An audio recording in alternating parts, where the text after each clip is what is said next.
Hello guys, how are you. तो आज आप थंबनेल तो देखे ही होंगे, क्योंकि आज के टॉपिक में बात करने वाले हैं मैटर एंड इट्स स्टेट्स के बारे में, यानी पदार्थ के बारे में, उसके प्रकार के बारे में। तो चलिए शुरू करते हैं वीडियो बिना किसी देरी के।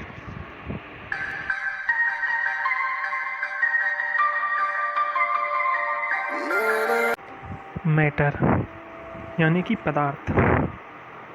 इस दुनिया में कोई भी वस्तु जो स्थान घेरती हो, जिसका द्रव्यमान होता हो और जो अपनी संरचना में परिवर्तन का विरोध करती हो, उसे पदार्थ कहते हैं। यानी कि हर वो चीज़ जो कि हम अपनी आँखों से देखते हैं वो पदार्थ कहलाते हैं। आप अपने कमरे में नज़र घुमाइएगा, वहाँ पर हर एक वस्तु पदार्थ कहलाती है। जैसे कि ये पत्थर एक पदार्थ है, जिस सामान पे रखा हुआ है वो भी एक पदार्थ है। तो हमें मैटर यानी पदार्थ का दो डिफिनेशन मिला। पहला, ऑक्यूपाई स्पेस, स्थान घेरती हो। दूसरा, हैव सम मास, जिसका अपना भार होता हो, या वेट कहें, वेट तो नापने पे वेट होता है, या फिर अपना मास होता है। हर वो वस्तु जो कि हम देख सकते जिसका अपना वजन हो, स्थान घेरती हो, वो पदार्थ है। अब हम बात करते हैं टाइप्स ऑफ मैटर, यानी कि पदार्थ कितने प्रकार के होते हैं। ये बहुत इंपॉर्टेंट है, यहाँ पर आप नोटिस करिएगा। तो पदार्थ के प्रकार हैं सॉलिड, लिक्विड, गैस। यानी कि हिंदी में बात करें तो ठोस, द्रव्य और गैस। गैस का हिंदी गैस होता है। यानी कि हम अपने आसपास जितने चीज़ों को देखते हैं वो इन्हीं तीनों फॉर्मेट में पाई जाती है। इसके अलावा और भी दो प्रकार होते हैं पदार्थ के, वो हैं प्लाज्मा और बॉस-आइंस्टाइन कंडेंसेट। इसके बारे में डिटेल में तो आपको अभी इस वीडियो में नहीं बता पाएंगे, लेकिन हल्का बता ही देते हैं। तो जहाँ तक हम प्लाज्मा की बात करें तो प्लाज्मा एक तरह से गैस ही होता है, गैस का ही दूसरा रूप होता है। अंतर है कि ये चार्ज्ड न्यूक्ली होता है, जिसे कि आयोन्स कहते हैं, और गैस अनचार्ज होता है, न्यूट्रल होते हैं, जैसे नियॉन साइन।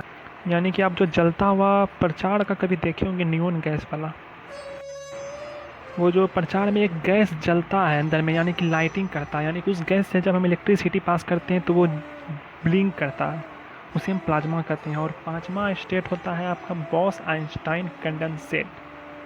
ये भी एक तरह का गैस ही है, जिसे कि कूल करते करते इतने कम टेम्परेचर पर, यानी कि 0 डिग्री सेल्सियस पे लेते आते हैं, उसे हम बॉस-आइंस्टाइन कंडेंसेट कहते हैं। तो चलिए हम बात करते हैं इनके डिटेल टाइप, यानी कि सॉलिड, लिक्विड, गैस पे। तो शुरू करते हैं सॉलिड से। तो सॉलिड यानी कि ठोस पदार्थ की वह अवस्था जिसका आकार एवं आयतन दोनों निश्चित हो और वो अपने परिवर्तन का, आकार या आयतन परिवर्तन का विरोध करती हो, उसे हम सॉलिड कहते हैं। जैसे ये पत्थर सॉलिड का एक एग्जाम्पल है। अब ये जो आप देख रहे हैं ये एक सॉलिड का मोलिक्यूलर स्ट्रक्चर है। ये बहुत ही डेंस और क्लोजली पैक्ड होता है in comparison with liquid and gas. यानी कि लिक्विड और गैस की तुलना में इसका स्ट्रक्चर बहुत ही रिजिड होता है, बहुत ही पैक्ड होता है और डेंस होता है। यानी कि बिना किसी बाहरी फिजिकल या केमिकल रिएक्शन के ये अपना आकार या प्रकार नहीं बदल पाता है। तो ये सॉलिड का मोलिकुलर स्ट्रक्चर। अब बात करते हैं सॉलिड के प्रॉपर्टीज़ की। तो ये है सॉलिड के 3 प्रॉपर्टीज़। पहला, ये रिजिड होता है। रिजिड का मतलब कि बिना किसी बाहरी ज़बरदस्त फोर्स लगाए हुए हम इसका आकार चेंज नहीं कर सकते हैं, अपने आकार चेंज का विरोध करता है। दूसरा, इसका शेप फिक्स्ड होता है।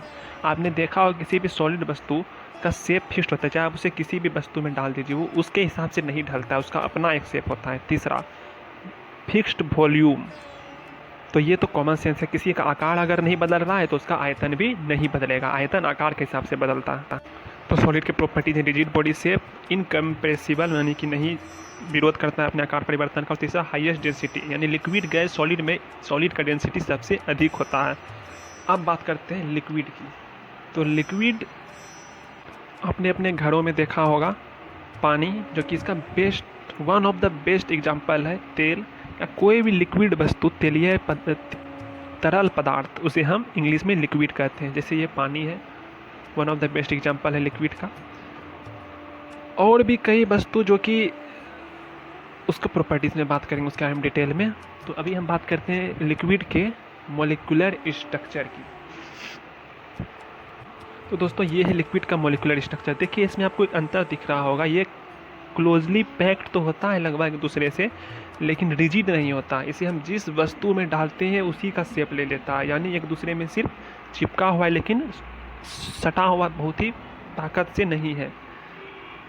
इसीलिए हम लिक्विड का डिफिनेशन क्या कहेंगे, they have definite volume. Volume इनका वही है लेकिन but not have definite shape. अब बात करते हैं प्रॉपर्टीज़ की। तो लिक्विड की पहली प्रॉपर्टी आ गया नॉट रिजिड, यानी कि रिजिड नहीं होता, ये जिस वस्तु में आप डालिएगा उसी का शेप ले लेता है। दूसरा नो फिक्स्ड शेप, मतलब वही बात इसका कोई शेप नहीं होता, ये अपना शेप अवस्था के हिसाब से बदलता है। तीसरा फिक्स्ड वॉल्यूम, यानी कि इसका वॉल्यूम फिक्स्ड होता है। ये एक बात है लिक्विड और सॉलिड में समान कि इसका वॉल्यूम बराबर होता है दोनों का, यानी कि आकार बदल रहा है लेकिन उतना ही पदार्थ है। अब हम बात करते हैं गैस की। तो ये मैटर की तीसरी अवस्था है। ये सॉलिड लिक्विड से कुछ अलग होता है। इसका ना तो डिफिनिट वॉल्यूम होते हैं ना ही डिफिनिट शेप होते हैं, और ये अपना आकार प्रकार हमेशा बदलते रहता है अवस्था के हिसाब से। तो गैस का कॉमन एग्जांपल है ऑक्सीजन, नाइट्रोजन, बहुत सारे हैं। और अगर पानी को हम गर्म करते हैं वो जो भाप बन के उड़ता है वो भी गैस का ही एग्जांपल है। तो अगर कोई आपसे पूछे कि वो कौन सा पदार्थ है जो कि तीनों अवस्था में पाया जाता है, तो उसका एक कॉमन एग्जांपल वाटर है। सॉलिड, लिक्विड, गैस ये तीनों अवस्था में पाया जाता है। गैस, सॉलिड मैंने आइस, और लिक्विड तो वाटर होता ही है। हमारा जो वातावरण में एयर है ये भी बहुत सारे गैसों का ही एक मिक्सचर होता है। तो गैस के मोलिकुलर स्ट्रक्चर की बात करते हैं। तो दोस्तों गैस का मोलिकुलर स्ट्रक्चर बहुत ही अलग होता है, ये बहुत ही एक दूसरे से अलग होता है, हटके होता है, और ये वॉल्यूम फिक्स नहीं होता है। इसे हम कहीं भी बंद करके नहीं रख सकते हैं, ये अपना हमेशा वजन के हिसाब से उड़ते रहता है। अगर ये गैस भारी है तो नीचे रहेगा, ये गैस हल्का है तो ऊपर रहेगा। हम इसे अलग नहीं कर सकते, अलग कर सकते हैं। और ये हाईली कंप्रेसिबल होता है, यानी कि इसे कंप्रेस करते हैं प्रेशर डालने पे। अब उनकी प्रॉपर्टीज़ की बात करते हैं। तो सिंपल है, ये नॉट रिजिड होता है, मतलब रिजिड नहीं होता है, फैला हुआ होता है। दूसरा फिक्स्ड शेप नहीं होता है, इसका शेप भी फिक्स नहीं होता है। तीसरा इसका वॉल्यूम फिक्स नहीं होता है। तो ये गैस का था। अब बहुत ही इंपॉर्टेंट पॉइंट की हम बात करते हैं, स्टेट्स ऑफ मैटर में चेंजिंग का। किस तरह से सॉलिड, लिक्विड, गैस अपने अवस्थाओं को परिवर्तन करती है और उस परिवर्तन को क्या कहते हैं। तो दोस्तों सॉलिड और लिक्विड की पहले बात करते हैं। तो सॉलिड को जब हम मेल्ट करेंगे, यानी कि गर्म करेंगे, तो लिक्विड में परिवर्तन होगा, उसे हम मेल्टिंग कहते हैं। लिक्विड को अगर हम ठंडा करेंगे, फ्रीज करेंगे, तो वो सॉलिड में टर्न होगा, उसे हम फ्रीजिंग कहते हैं।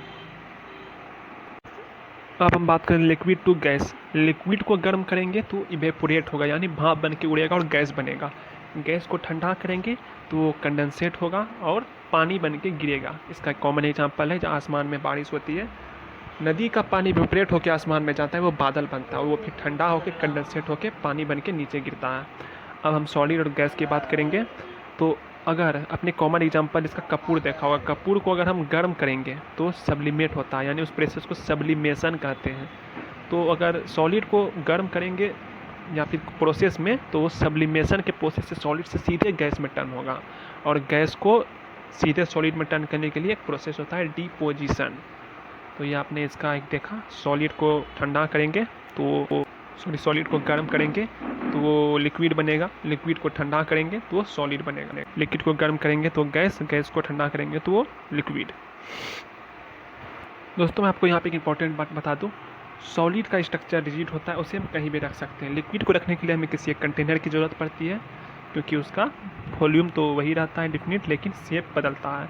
और रही बात गैस, तो गैस को हम रख ही नहीं सकते हैं, उसे रखने के लिए हमें ढक्कन बंद करना होगा किसी भी चीज़ का। तो thank you, thanks guys for watching our video. और वीडियो पसंद आए तो इसे लाइक करें, और अगर आप जनरल नॉलेज के टॉपिक पे और भी इंटरेस्टिंग वीडियोस देखना चाहते हैं, यानी इंटरेस्टिंग टॉपिक पे, तो हमारे चैनल को सब्सक्राइब करें, बेल आइकन दबाएं, ताकि आने वाली जितनी भी वीडियोज़ हो उनकी नोटिफिकेशन आपको मिल जाए और आपके नॉलेज में वृद्धि हो। Thank you.